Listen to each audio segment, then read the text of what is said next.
Hi friends, ये question number 13 है। एरोडोव के सेक्शन 1.1 से ली गई है। मैं क्वेश्चन रीड आउट कर देता हूँ आपके कन्वीनियंस के लिए।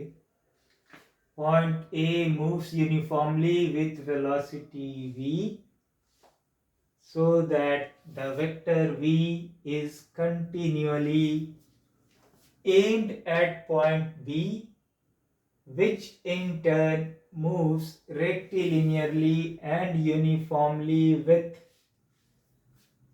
velocity u less than v. At the initial moment of time, v is perpendicular to u and the points are separated by a distance l. So how soon will the point converge? तो T C अगर हम लोग time ले लेते हैं, T subscript C is the time of convergence and we should start working on it now. So let us, तो question में क्या दिया हुआ, ए एक पॉइंट है, बी एक पॉइंट है। B point uniformly with u velocity इस डायरेक्शन में, हॉरिजॉन्टल डायरेक्शन में जा रही है। whereas point A is having the speed v but it is continuously aiming the point B. So whichever point it reaches, it will aim wherever the point B is, मतलब उसके direction में head कर रहा है।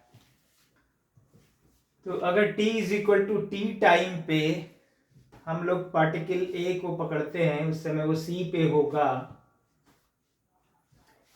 तो उसकी velocity इस पे टैंजेंट होगी और it will be in this direction, right.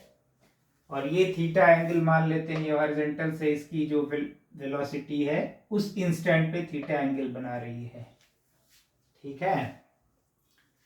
तो अगर dt टाइम अगर हम ले ले, बहुत ही स्मॉल टाइम एट c पे ले ले, और उसके उस समय पार्टिकल कितना मूव कर जाएगा, particle a v into dt से इस डायरेक्शन में मूव कर जाएगा, राइट। ओके, तो अब हम लोग पार्टिकल b और पार्टिकल a उस समय d पे पहुंच गया था, इन दोनों के बीच का हम लोग अप्रोच वेलोसिटी निकाल लें, दोनों किस स्पीड से एक दूसरे को अप्रोच कर रहा है, राइट। तो वो velocity of approach will be क्या होगी, velocity of approach will be v minus u का component in this direction, in the v direction, right, that is u cos theta। ये वेलोसिटी ऑफ अप्रोच हो गई दोनों particle के दोनों point के बीच में, ए एंड बी के पॉइंट के बीच में।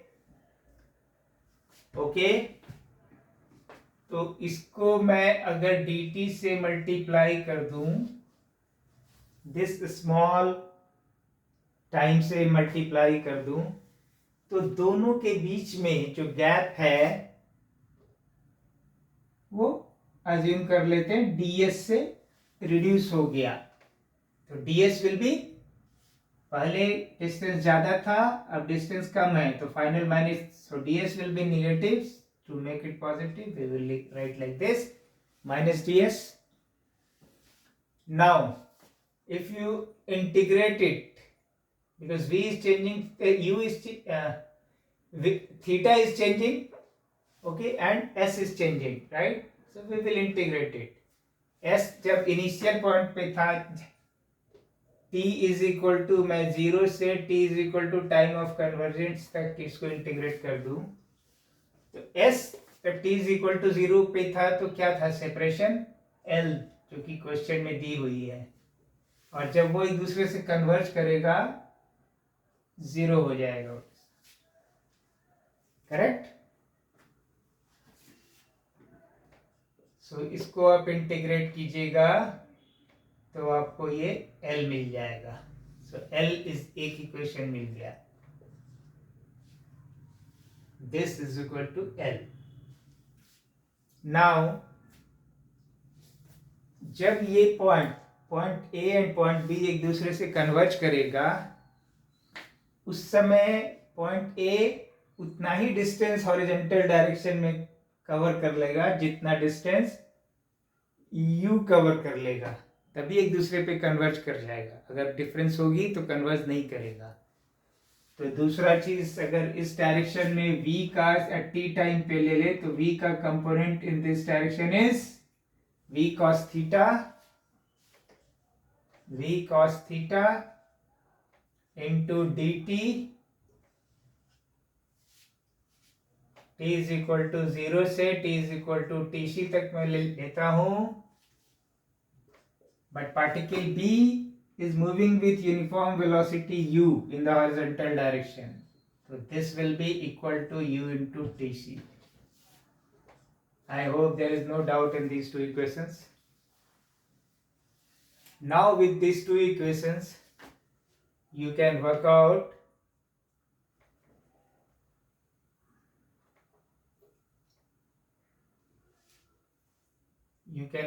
from 1 and 2.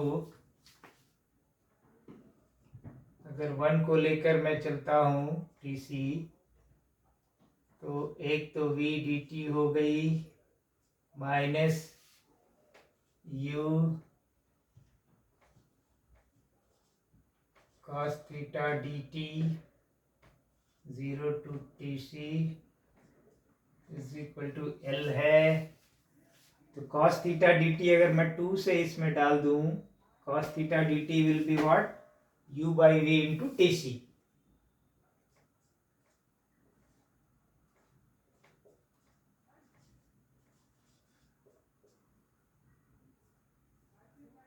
v को बाहर ले सकते हैं because v is constant and u is constant, so that is why we are taking it out of integration sign। cos theta dt को हम रिप्लेस कर रहे हैं, cos theta dt को यहां से निकाल के हम लोग रिप्लेस कर रहे हैं, तो v इधर आ जाएगा, तो u इसमें ऑलरेडी है, u into T C divided by v हो जाएगी, दैट इज l।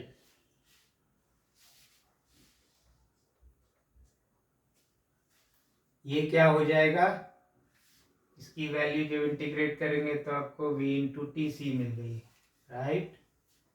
और ये आपको आ गई u square T C by v and that is equal to L. तो टाइम ऑफ कन्वर्जेंस यहाँ से आपको मिल जाएगी v into L by v square minus u square.